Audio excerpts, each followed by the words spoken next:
Baik, Assalamualaikum warahmatullahi wabarakatuh. Perkenalkan, kami dari kelompok 6 KBI, Praktikum Bioinformatika. Kali ini kami akan menjelaskan tentang analisis biologi genetik menggunakan aplikasi BioEdit, Crystal X, dan Mega X. Baiklah, untuk pembahasan pertama akan saya lanjutkan. Yang pertama, kita akan copy dulu data yang ada di sini.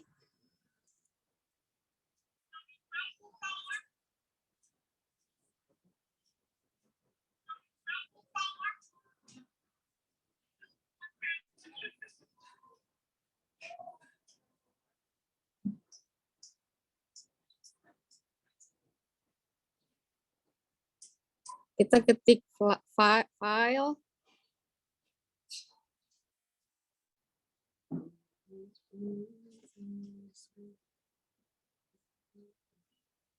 Edit, kita copy. Setelah itu, kita masuk kepada web NCBI Blast NCBI. Di sini di kotak yang warna kuning itu kita paste, kita push yang N yang ada di setiap ujungnya.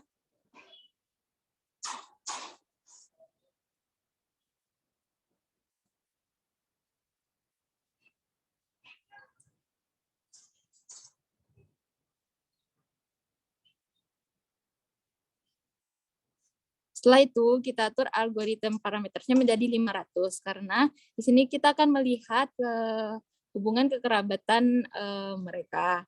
Setelah itu kita klik blast.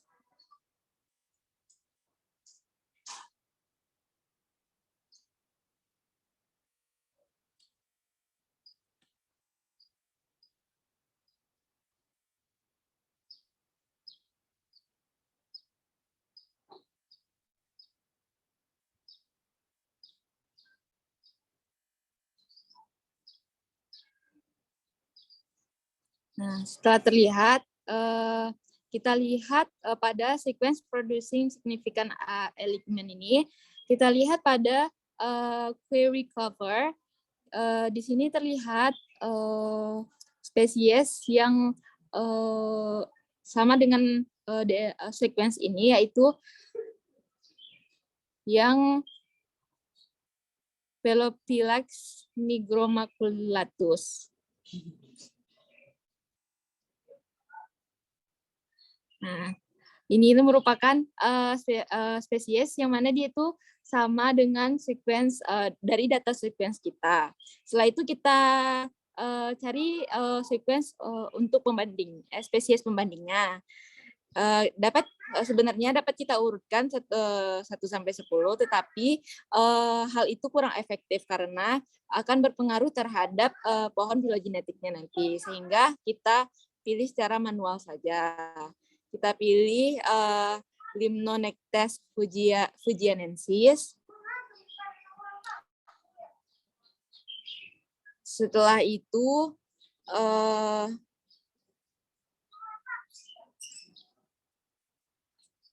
kita pilih Melanopriniscus especon. Setelah itu Pleurodema diplolister. Setelah itu kita pilih Calaula sp.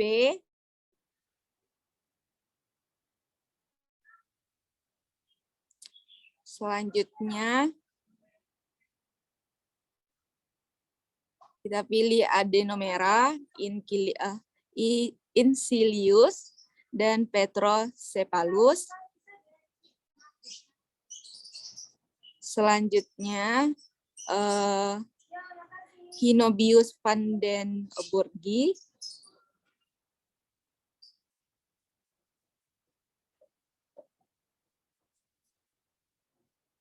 Dan Thorictis passionis. Terus Chiasmoceles ventrimaculata. Setelah terpilih 10 spesies, 10 sequence-nya, lalu kita download complex sequence.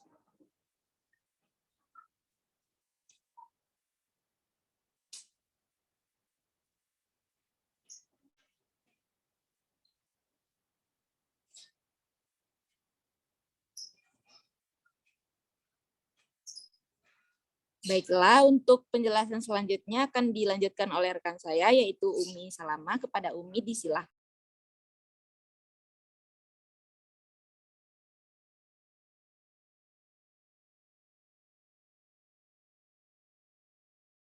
Selanjutnya adalah pengeditan setelah 10 sequence spesies yang datanya sama dengan data yang tersedia, itu secara FASTA complete sequence itu dilakukan pengeditan nama di software Notepad. Cara mengeditnya itu yaitu tanda spasi itu dilarang dan diganti dengan tanda underscore.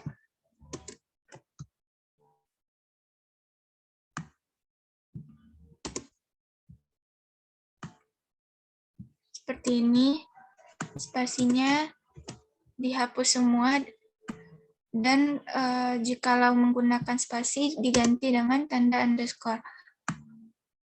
Perlakuan ini dilakukan kepada semua urutan basa nukleotida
Nah, setelah dilakukan pengeditan nama di aplikasi Notepad, kita simpan filenya.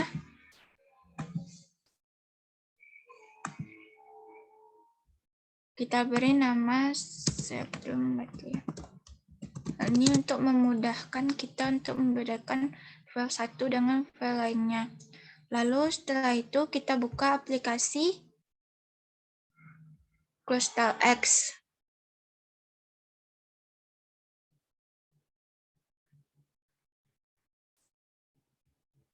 Nah, setelah dibuka aplikasi Crystal X, kita buka file yang telah disimpan dari aplikasi Notepad tadi.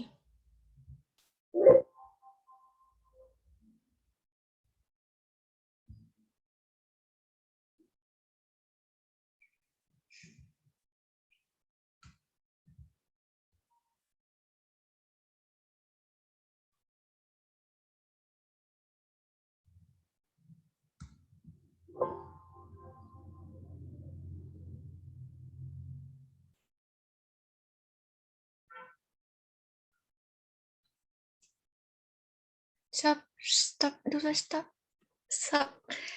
dulu.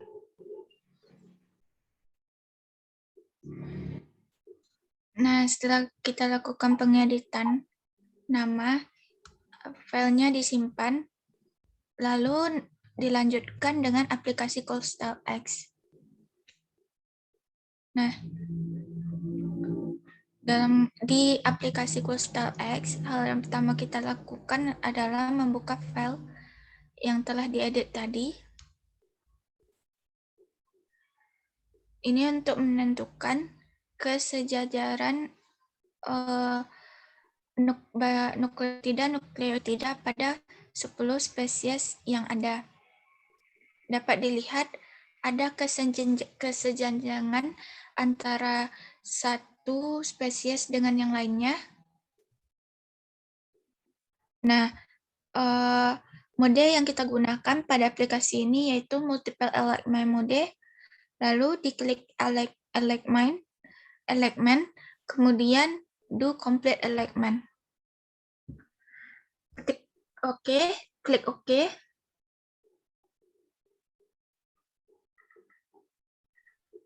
Tunggu beberapa detik.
Stop lagi, Sob.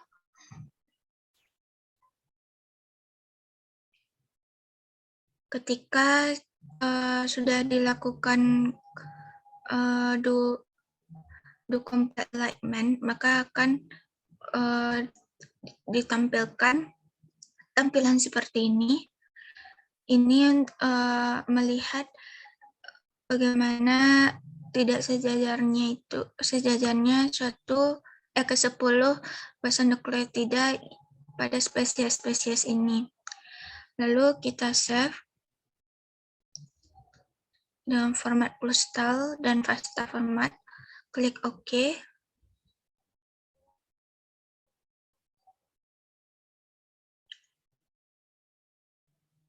Lalu selanjutnya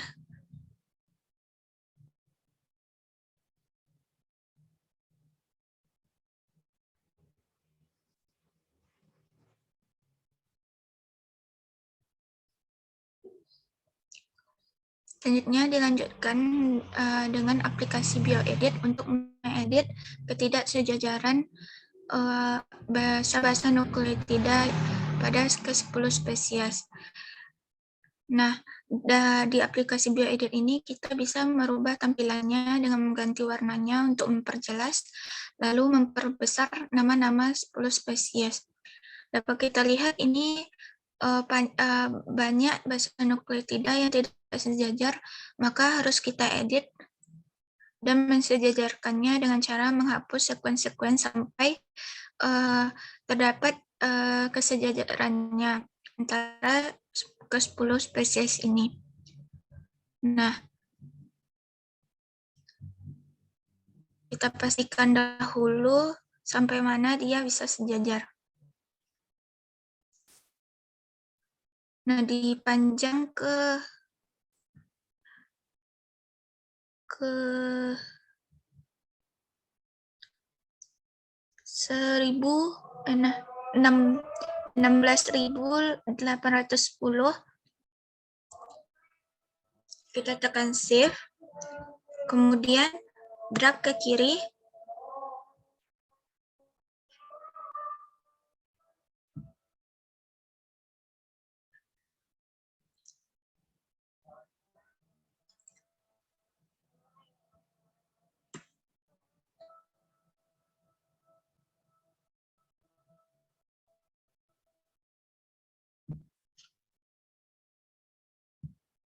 Lalu edit sequence, pilih delete sequence.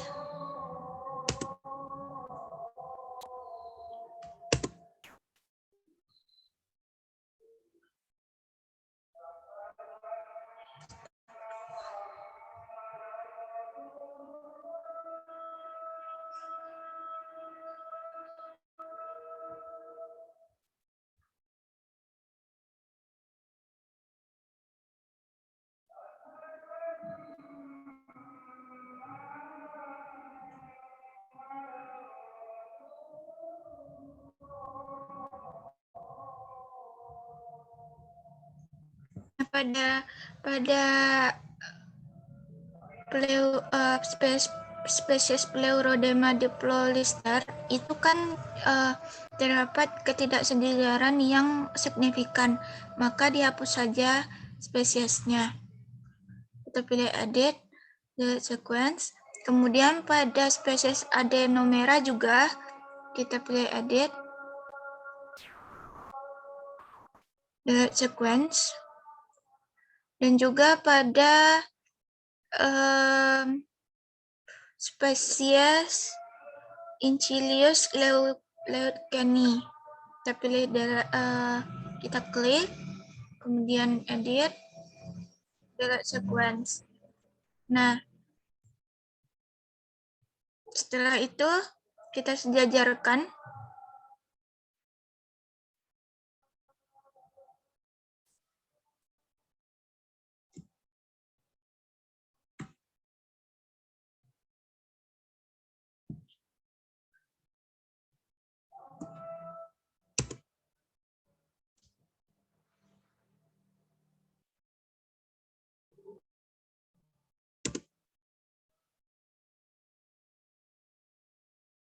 Begitupun di ujung kanannya.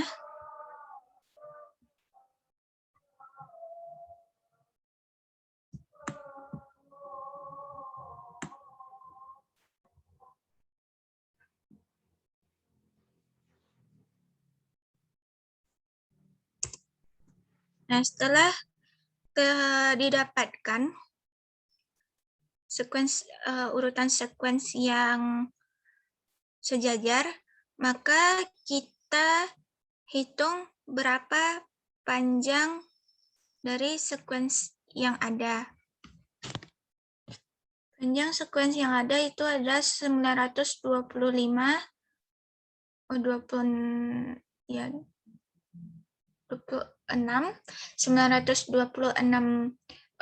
basa nukleotida. Dan untuk melihat grafiknya, kita klik file, arahkan kursor ke file, terus klik graphic view. Maka akan terlihat tab-tabnya seperti ini. Lalu selanjutnya untuk menentukan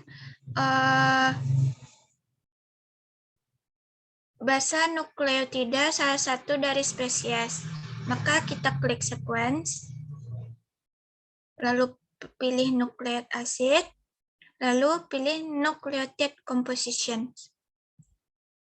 Nah, maka akan terlihat berapa panjang dari nukleotida yang ada pada spesies Pelophylax nigromaculatus. Ada 926 base pairs, terus ada juga nukleotida adenin, sitosin, guanin, dan timinnya yang jumlahnya itu berbeda-beda. Tetapi jika ingin melihat semua panjangnya, semua komposisi nukleotidanya, maka di drag dulu semuanya, lalu klik nucleic acid, lalu klik nuclear composition. Maka akan terlihat pada slide-nya berapa panjang dari DNA Pelophylax, Lemnoctes, dan spesies-spesies lainnya. Mungkin sekian yang dapat saya sampaikan. Saya kembalikan ke moderator. Baik, terima kasih banyak pada Umi. Selanjutnya untuk penjelasannya akan dilanjutkan oleh Jeffrial. Kepada Jeffrial dipersilakan. Baiklah, terima kasih moderator. Selanjutnya saya akan menjelaskan tentang aplikasi Mega untuk melihat jumlah daerah konserv, variabel, parsimoni, singleton, serta tabel jarak genetik. Langkah pertama yang kita lakukan yaitu adalah dengan mengklik TA, kemudian klik highlight.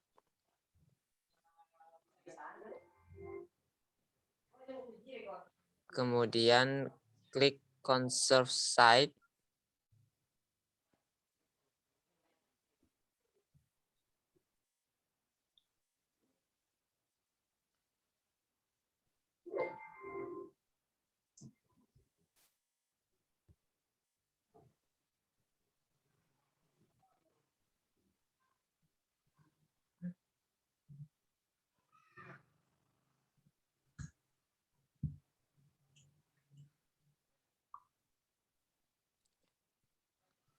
Ini adalah tabel tampilan dari data yang akan kita lihat.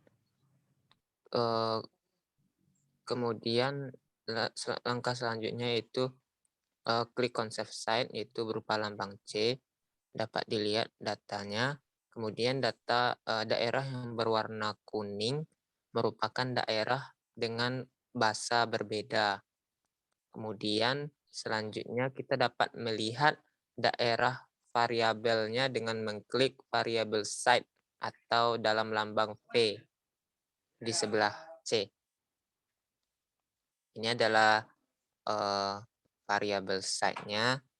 Dapat diketahui juga jumlah datanya.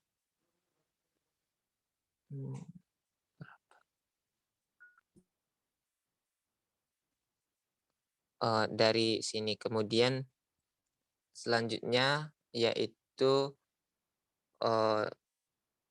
klik PI,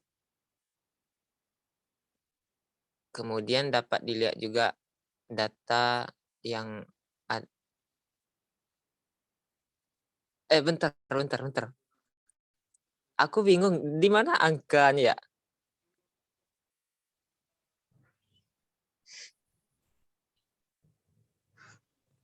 Baiklah, selanjutnya saya akan menjelaskan tentang penggunaan aplikasi Mega.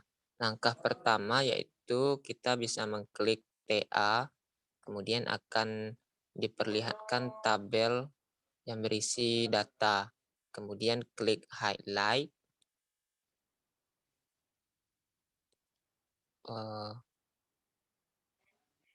Setelah diklik highlight, dapat dilihat bahwa daerah-daerah yang berwarna kuning itu merupakan daerah dengan basa berbeda.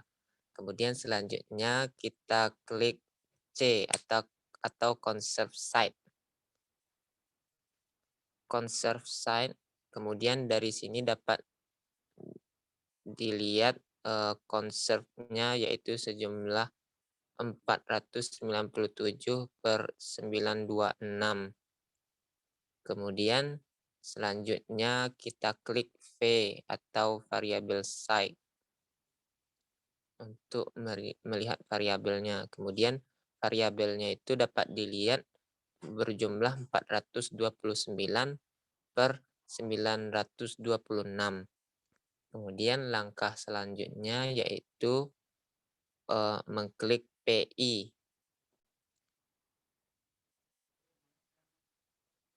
Dari sini dapat kita lihat jumlah parsimoninya yaitu 293/926.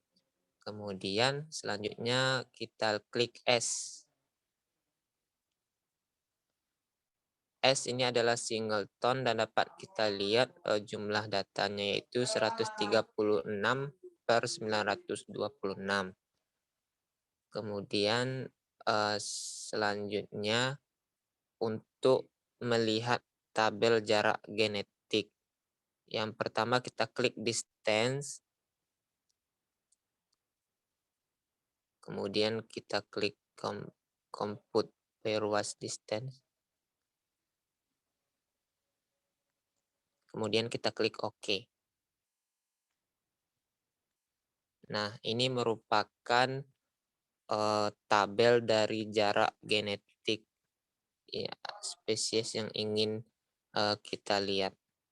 Sekian penjelasan dari saya kembalikan ke moderator. Baik, terima kasih banyak kepada Jevial. Untuk penjelasan selanjutnya akan dilanjutkan oleh Maya. Kepada Maya dipersilahkan.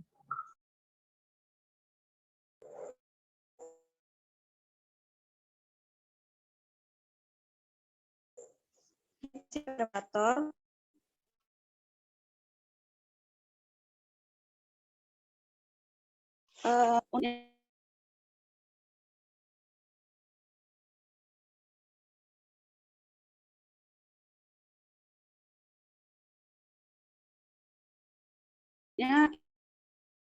Kita akan melihat, saya akan menjelaskan mengenai filogeni yang tanpa bootstrap.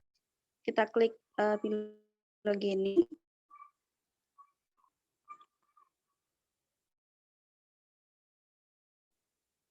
Nah, kemudian construct test maximum likelihood.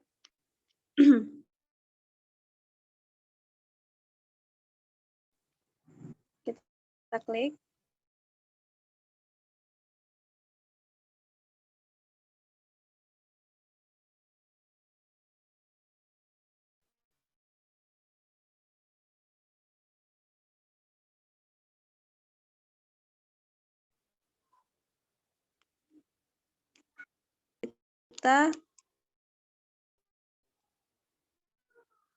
Nah, begini tampilan pada pola atau filogeni tanpa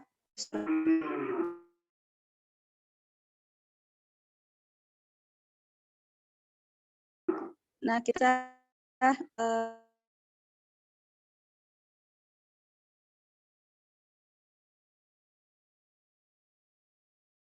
bisa membuatnya di bawah subtree itu.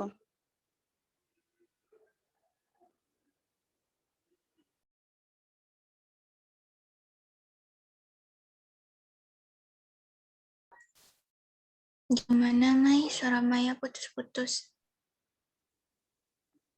Nah, kita bisa mengubah bentuk dari pohon genetiknya ini pada bagian substrate.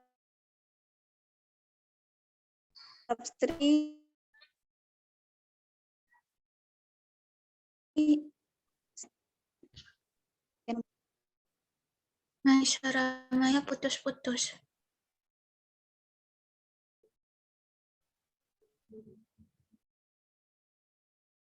Suara Maya putus-putus.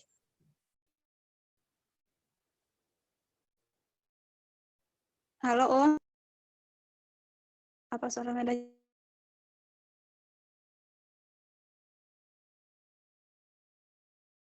jelas Om?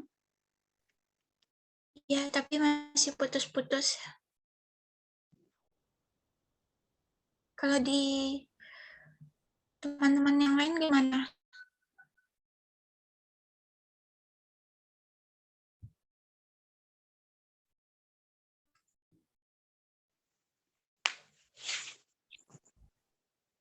Halo Om, Ya, halo. masih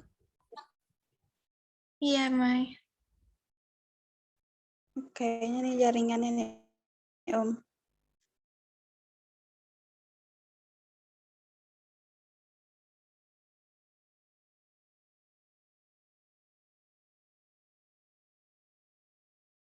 Nih Om, yang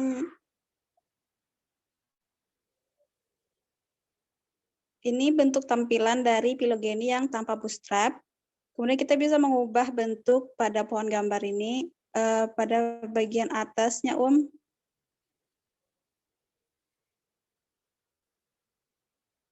Yang di bawah image tuh antara image sama subtree. Nah, ya itu. Ya. Maka kita bisa mengubah bentuknya straight seperti ini. Kemudian curve. Ya, lalu kita bisa menyimpan gambarnya Om. Image. Screenshot.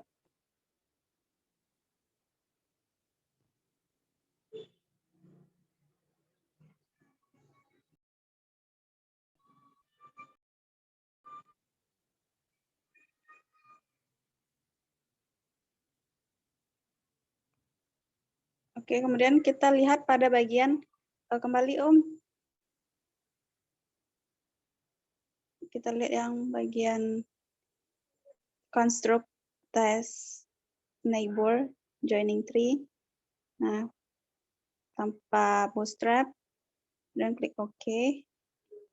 Tanpa bootstrap Om.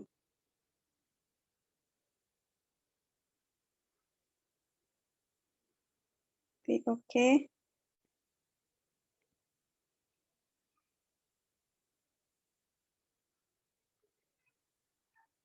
Nah, seperti ini tampilannya. Kita bisa mengubah bentuknya ataupun mengubah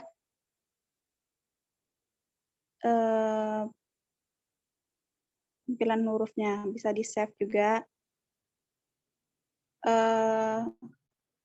Lihat yang selanjutnya, Om.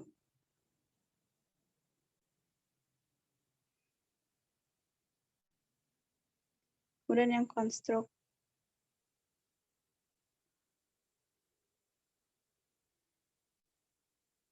Ya. Kurang lebih bentuknya hampir sama ya.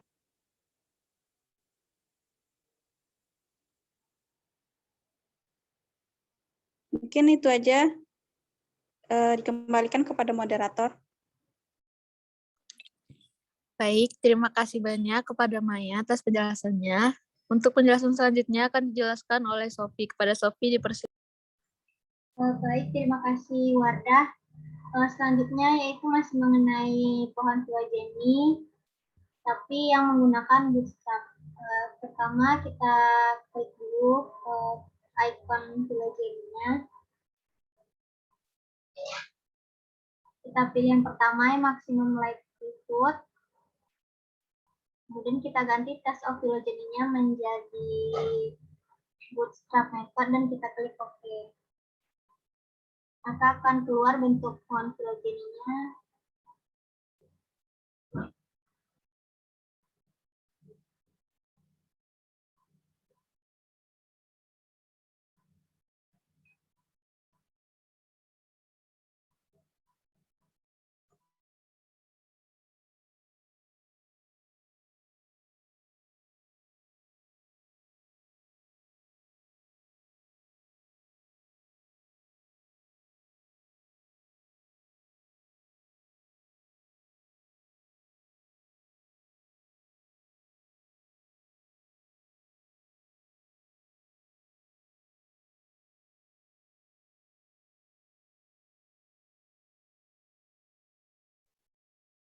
Sofi, ini kenapa gini ya, Sof? 3, 2, 1. Pertama sekali kita klik dulu filogeninya. Kita pilih yang pertama yang maximum likelihood. Kita ganti type of filogeninya jadi bootstrap method dan kita ganti nomor bootstrapnya jadi 100. Terus kita tekan OK. Ini membutuhkan waktu yang cukup lama.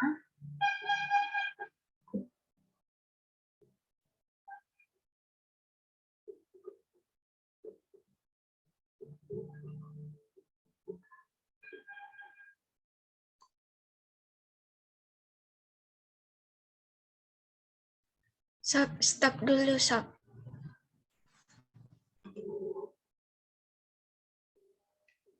Jadi ini bentukan yang bootstrapnya.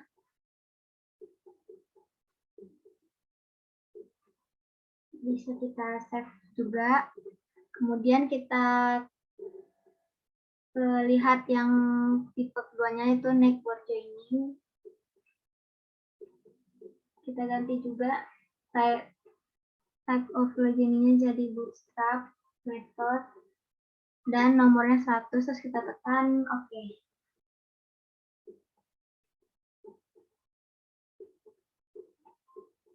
Ini bentuknya. Kemudian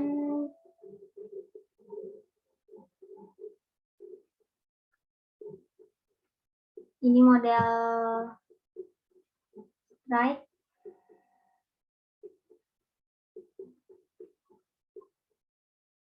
Dan yang curve.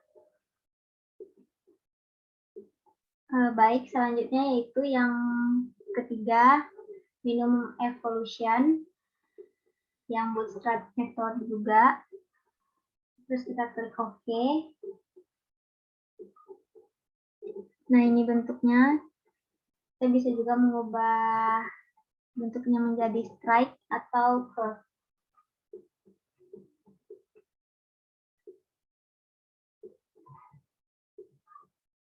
Baik, sekian yang dapat saya jelaskan, dikembalikan kepada moderator.